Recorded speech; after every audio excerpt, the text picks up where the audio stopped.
Hey everyone, wait a minute.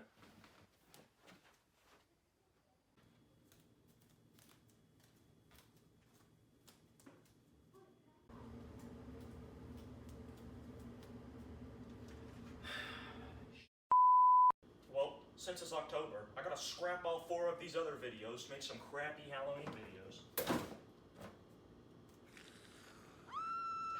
And it's a zombie apocalypse.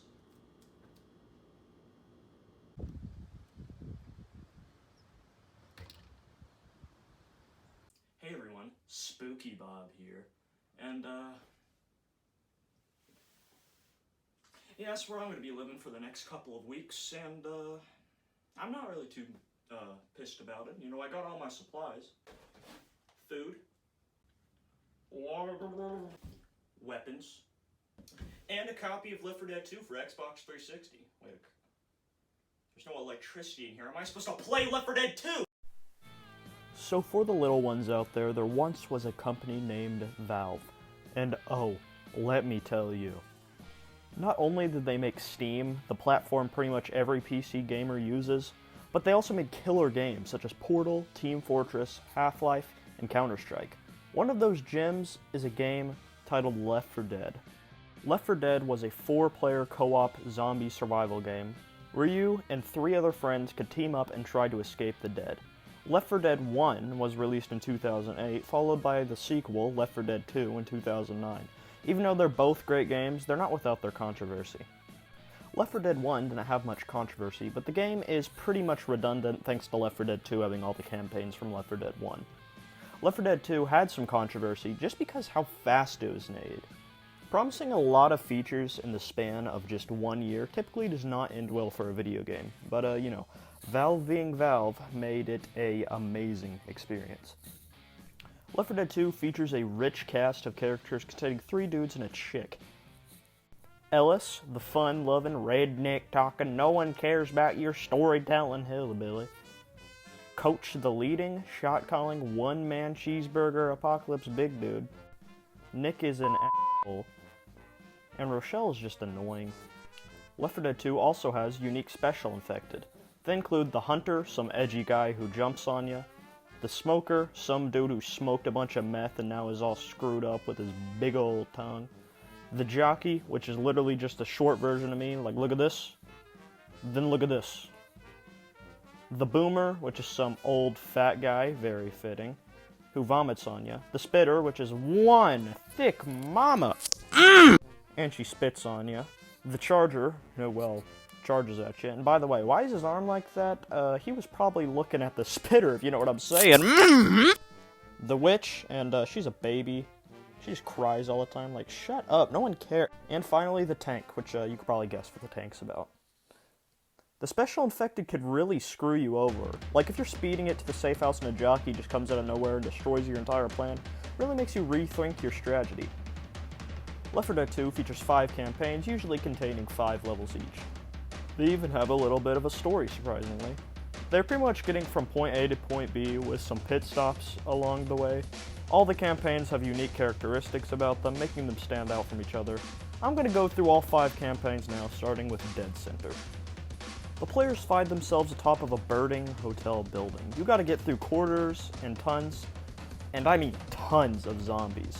After a while of walking through the corridors and hallways of the hotel, you get to an elevator that you must go down, but of course, it stops midway through. Once this happens, you gotta pry open the doors and... Oh Jesus, somebody get the water! Oh Jesus Christ!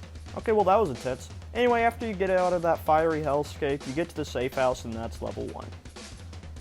Once you get some shut-eye, you get up and hit some streets. Go past some roads, a bridge, and then boom, gun store. And I mean a gun store. This place got ARs, shotguns, snipers, pistols, laser sights. I'm pretty sure I saw a copy of Pokemon Let's Go Eevee in there. It was nuts. The gun shop owner is still alive and says we could all have all the guns we stole, ironic, for free if we get him some cola from the store across the street. Stupid? Yes, but god damn, get intense. Like, look at this. I was playing and I don't even know what's happening. After we get the dude his cola, he gets a f***ing rocket launcher and blows up a truck blocking the road we need to cross. You walk a tiny bit more and make it to the third safe house inside the mall. The mall is, well, a mall. You go through various stores and climb up the escalators until you get to what I like to call the heart attack zone. You go through a certain store when all of a sudden the alarm goes off and Jesus Christ, does this game get monsters. After the heart attack, which was the mall level, gets the fourth and final safe house of the Dead Center campaign, the auditorium. This level is a little bit different. Instead of getting from point A to B, you gotta find gas canisters and fill up a car to escape the mall. Whilst you're trying to do this, you get absolutely destroyed by zombies. I mean, I'm pretty sure there was like 17.66 million zombies at one time. I counted every single one, and that's what it added up to. They're also throwing special infected at you, which, by the way, could just screw over your entire plan. After you get 8 gas canisters, you get your team to the car, and boom, you escape.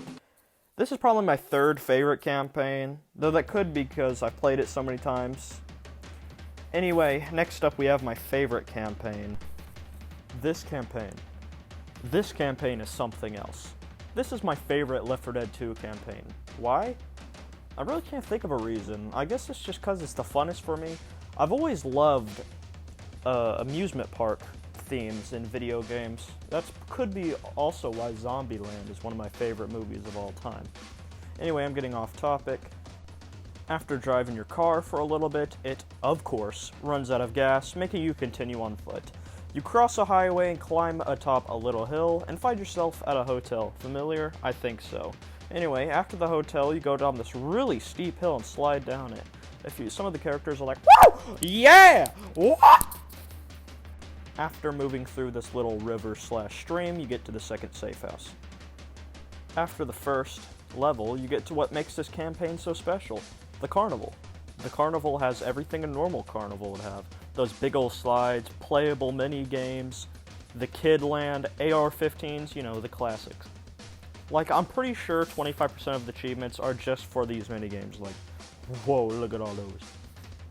Anyway, after you have a wonderful time in the carnival, you get to a certain ride that its gate is shut. So you have to manually start the ride, alerting pretty much every zombie in existence to just come wreck your... Anyway, after that horde, you're on to the third safe house. The third safe house mostly takes place in the Tunnel of Love, but Rochelle nor the Spitter wants none of the love, so... After going through several tunnels of loves for a little while, you'll get out and walk across the fairgrounds for a bit, and then you'll get on the roller coaster, and oh god! This level and the next level were the levels that I've struggled with the most, trying to beat the game on the expert difficulties. Why? Maybe because the game throws 7.4 million zombies with special infected thrown in there, but the roller coaster is just small in an enclosed location, making it hard to just move. Anyway, after that arthritis attack of a level, you're on to the fourth safe house. On the fourth level, you're still going through some of the amusement park. Trust me, it's a lot funner than it sounds. When you get to some barns, you must climb over them and get backstage of a concert, and that's really it. This level isn't very eventful, but let me tell you, the finale is something else. The finale takes place on a concert stage, which, of course, has lots of loud sounds and pyrotechnics. But for once, that isn't a bad thing. You need all this crap to signal a helicopter to come pick you up and save you. After about 8 minutes of surviving through endless hell, it shows up and blam, that's Dark Carnival. Really, like I said before, I really just can't think of a reason why this one is favorite. Maybe because when you shove a clown zombie, they make a honk noise. Yeah, now I'm thinking about it, that's probably it. That's why it's my favorite. Yeah, I don't like this one very much. I don't know why, but this and Heavy Rain just seem really boring to me. But then again, I've never really liked swampy areas in video games. I just kind of find them ugly and unappealing. Anyway, after taking off in the helicopter from Dark Carnival, your helicopter pilot is, of course, a zombie. So the helicopter crashes and their survivors take shelter in an abandoned train cart. But they can't stay there forever. If they did, they run out of crunch berries.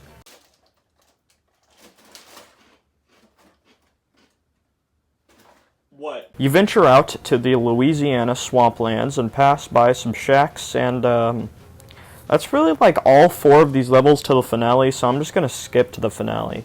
So the finale takes place at this White House-looking mansion, and hold off just a load of zombies for about like 8 minutes, and then this dude named Vigil comes and rescues you in a boat, and boosh, there you go, Swamp Fever. Pretty boring in my opinion, but hey, if you like it, good on you. Anyway, after Swamp Fever we have... Yeah, this one's also pretty dumb. It's just the rain gimmick they try to pull off is just kind of dumb and often just gets annoying rather than intense. Anyway, Virgil runs out of gas, so we gotta get him some more gas. Instead of going from point A to point B in this one, you have to get from point A to point B back to point A. Pretty much you gotta get to the beginning at the end of the campaign. Sounds a little confusing, but it will make sense. I actually really like the beginning of Heavy Rain. It takes place in an abandoned town, where you could find yard cells and kids' play sets and houses. Valve really did a good job making it look like people lived here. After a little bit more houses, you get to the second safe house. So in the second safe house, you walk down the street to an old sugar mill farm, and oh Jesus Christ, the witches! This level is notorious for its stupid amount of witches, so for this level, I'm gonna put a witch counter in the corner. Yeah, there we go. Anyway, you get to the old sugar mill, and hey, would you look at that? You walk past some machinery, and then you go to this big old building with an elevator at the top. You go down and walk through a corn farm thing, and after just a little bit more walking, you get to the gas station safe house and get the gas you need. The next 2 levels are the same as the last 2 levels, so we're just going to skip to the finale. The finale takes place at the first level, and it's your standard finale, 6.9 million zombies at once. Anyway, after like 10 minutes of holding off zombies, you give Vigil the gas he needs, and you head out. I really like the beginning of Heavy Rain, but after the 2 beginning levels, it just kind of recycles itself with a stupid mechanic that I really just didn't bother liking at all. Anyway, the last campaign is a good one. The Parish could be the best one, just cause it's finale. I mean, you're going across a freaking huge burning bridge. Anyway, we're not at the finale yet, we're at the beginning. So it starts off with you going through these very detailed towns. Like I said, with Heavy Rain, Valve does a really good job at showing these nice populated cities. Anyway, after a couple more houses, you get to the second safe house. The second safe house takes place at a park, which is pretty like the town. It's very good. It looks like people have actually been there. After walking through the town a bit, you get to some more houses. You walk past some houses and get to an abandoned military thing. I'm not sure what quite it is. Anyway, this is another, what I like to call the heart attack zone. Lightning effects. You have to go through this huge freaking military base thing, and while also getting just absolutely destroyed by like 6.3 billion zombies. Anyway, after you get past that, you walk around a little bit and get to the third safe house. The third safe house is some more houses. I'm not sure what it is about these houses in particular, but they're just so much more believable and livable. Look like they've been lived in than Heavy Rain, Hard Rain, freaking Swamp Fever, freaking Garfield Takes Manhattan. You go through the sewers and then you get to this big A highway, which you have to jump off of. After this, you get to a little graveyard and walk across the graveyard a little bit while getting killed by zombies. After a little bit more houses, you get to the fourth safe house. Now that I'm recording this and watching the gameplay back, I'm realizing that I was being kind of hypocritical when I said I didn't really like Swamp Fever because it was pretty much the same level over and over again. But now that I'm looking back at it, these are also really the same levels over and over again. I don't really know why that this is my second favorite, but I don't know, maybe it's just because of the houses. Anyway, it's pretty much the same thing for the fourth safe house. You go through a couple towns and through this bar, and then You go to this, like, parade float thing. It's weird. And it plays some freaking jazz music. Like, I'm freaking dancing to this right now. Anyway, you have to hold off zombies because the music is attracting the zombies with a little rat-a-tat-tat from your AK-47. After fending off the zombies for a little bit, you can move past the flow into some more houses. Go past a little bit more houses, and you get to the 5th and final safe house. Okay, this level alone is freaking bonkers. So you start off in this little bunker area, and you have to climb up this ladder to signal the military to come pick you up. The thing is that the military is also bombing this bridge that you have to cross to get to the military. So while fighting 7 billion million zombies, you have to cross this bridge that is also being blown up with tanks. I forgot to mention there's also tanks here. So after walking past the bridge for about 6 minutes, you get to the government. Come on, guys, we gotta get to the helicopter. Rochelle, we gotta go, come on. Rochelle, get your butt in here. Bow, bow, bow, bow, bow. Boo, boo, boo, boo, boo. And here comes the giant fish. Hey everyone, it's Spookybob. About like a week passed from when you last saw me. Anyway, it looks like the zombie apocalypse is starting to clear up, and I'm getting quite sick of living in here. So I'm just gonna, pretty much all I'm gonna do is I'm just gonna get a weapon and go outside and kill all the rest of those zombies and get back to my house probably. I hope. Maybe I'll die. That'd be freaking crazy, wouldn't it? But oh well, I need to get a gun. Okay, now I just need a weapon. So, Oh, okay. Now that is perfect.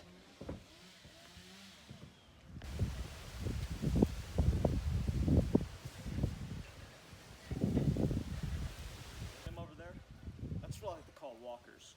So, I'm gonna prepare myself and, fight a couple. If you pick Rochelle, you're gay.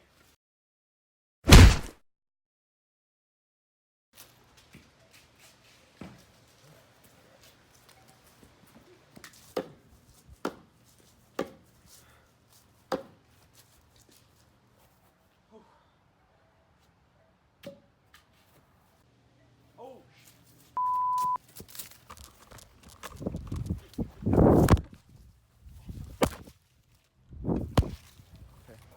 Sorry about that.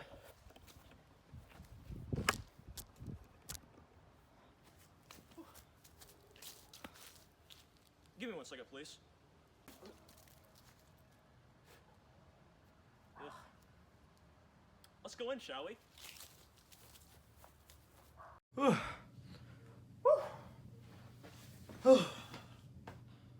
Wait a minute, since I just killed a bunch of zombies and I guess beat the level, I gotta do this.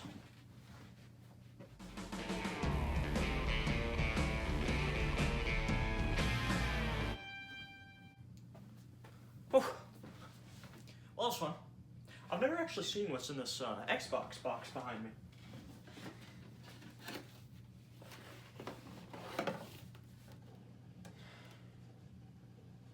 Give me 1 second.